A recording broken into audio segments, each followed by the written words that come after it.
Depressed, frustrated, sad, confused. You want answer. Let's talk. Give me a message sa page ko sa Philippine Dating Coach and you can have one-on-one coaching with Coach Baze, your dating coach and psychologist. Just please subscribe to my channel and hit the bell button. Magbibigay ako sa iyo ng mga senyales na miss ka na rin ng ex mo. Well, in completely, to think about it, imposibleng hindi ka ma-miss ng ex mo. When I say impossible, I mean it. Okay? Imposible. Kasi, kung talagang hindi ka niya gusto, bakit mo siya naging ex? Bakit naging kayo noon? Ibig sabihin, kahit papano, point of time ng buhay niya is nagkagusto rin siya sa'yo. Nag-commit rin siya sa'yo at minahal ka niya. Dumating lang tayo sa puntong nagbago siya bigla. Di ba? At dun sa pagbabago niya, hindi naman ikaw nagbago eh. At dun sa pagbabago niya, hindi mo kontrolado ang mga desisyon niya at nagiging toxic siya dun sa part na yon. At the more na nagiging toxic siya sa part na yon, mas pinipili niya lalo ang sarili niya, mas pinipili niya lalo na pag-igihan ng sarili niya, mas lalo siyang nagiging selfish at nawawalan siya ng pakialam sa'yo sa relasyon at bago kayo nag-break. So ayun na nga, dumating na nga kayo sa breakup at naiwan ka sa ere ngayon. Gusto mong ibalik ang ex mo? No problem. May mga techniques kang mapapanood dyan sa YouTube. Pero kung tingin mong gusto mo talaga siyang ibalik nang hindi ka umaasa sa general advice, sa specific coaching, matetel ko sa'yo o masasabi ko sa'yo kung paano mag-work yan. But back to the ball game. Ang ibig ko lang sabihin dito is kung talagang may pinagsamahan kayo ng ex mo, eto ang mga senyales or mga hidden signs na tinatago niya. Kasi may mga obvious signs na namimiss ka niya. Pero may mga hidden signs tayo na sure ako na namimiss ka ng ex mo. Number one hidden signs is yung time frame na hindi kayo magkausap. You don't need any kind of specific, alam mo yun, mixed signals from your ex or mga dapat ginawa niya muna to kung namimiss niya talaga ako. Dapat ito muna yung ginawa niya. Hindi. You don't need those shits. Knowing that your ex is not reaching you out or you are not reaching out, alam mo yun, yung hindi mo tinetext, sinachat or kinakausap ang ex mo at ganun din siya, hindi niya kinakausap o tinetext. Knowing na may pinagsamahan kayo, sa ayaw mo at sa gusto, again, uulitin natin.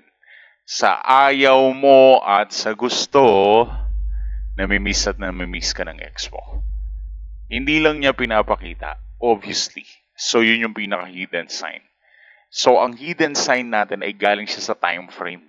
Sa pagkakalayo nyo. Maniwala ka man at sa hindi dahil may pinagsamahan kayo at dumating sa puntong natutunan mo ang no contact rule. Talagang hindi mo siya kinausap, hindi mo kinulit, hindi ka nag-reach out, pinairal mo ang pride mo at pinairal mo ang respeto mo sa sarili.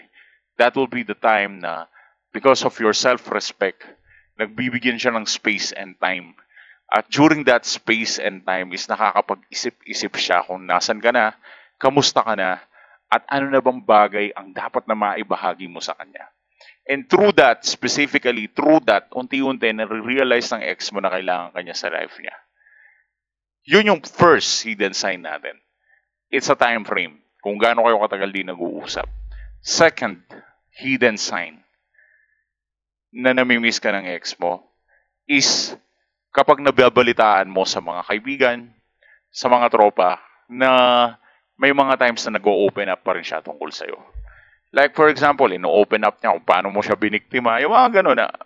Yung mga open up na simple na napapasok ka pa rin sa mga conversation na may pagka-bitter pa rin siya.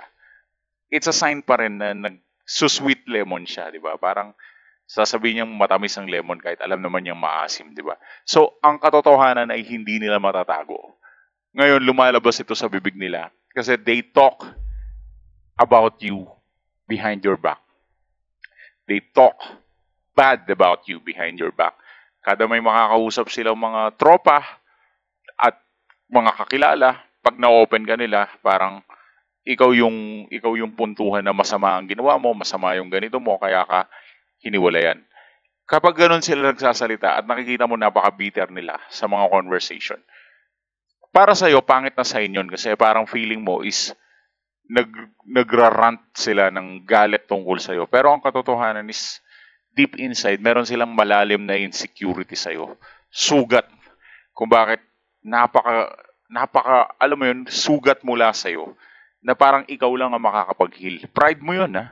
Meron silang certain na sugat na naramdaman sa'yo na hanggang ngayon is hindi pa rin nila ma-record. Siyempre, hindi ka perfecto. Natural, may mga nagawa kang mali sa tao. Ano ka ba? Huwag mong isipin porket sinasabi ko to is masamang tao ka agad. No, we are not perfect. Kahit karelasyon mo ngayon, sinong tao, kahit magulang mo, from time to time, nakakagawa ka ng mali. Nakakapagbigay ka ng sugat sa tao.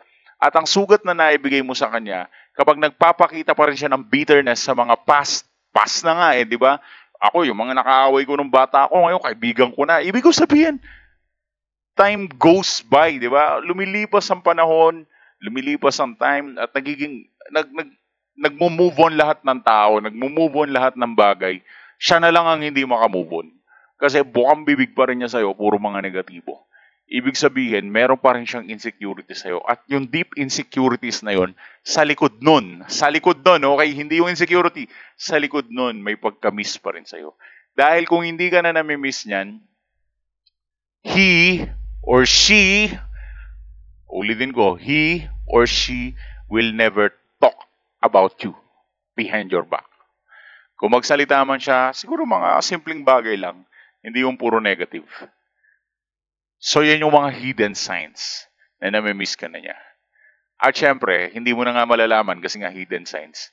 Pero sure ako, sa Facebook, sa Instagram at Twitter or TikTok, kung ano man ang account mo, ini-stalk ka pa rin yan.